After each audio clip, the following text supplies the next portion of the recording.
Hey guys, in this video I'm going to show you how to create an alliance in Last Z Survival Shooter. If you find this video helpful, please consider to like this video and subscribe to my channel. In saying that, let's just jump straight into the video.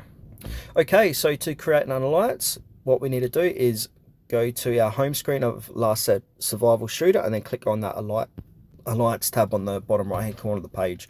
From here, we're going to have three options at the bottom. Click on the one that says Create.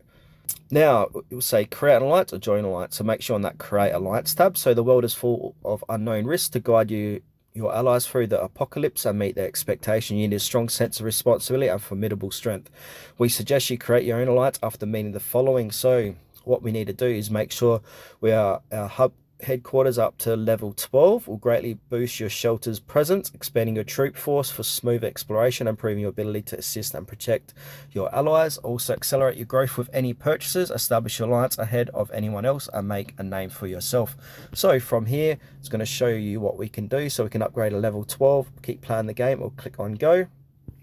So now if I go back to my game, I can't create an alliance because my headquarters is only level 5, so I need to get to level 12 to go ahead and create that alliance.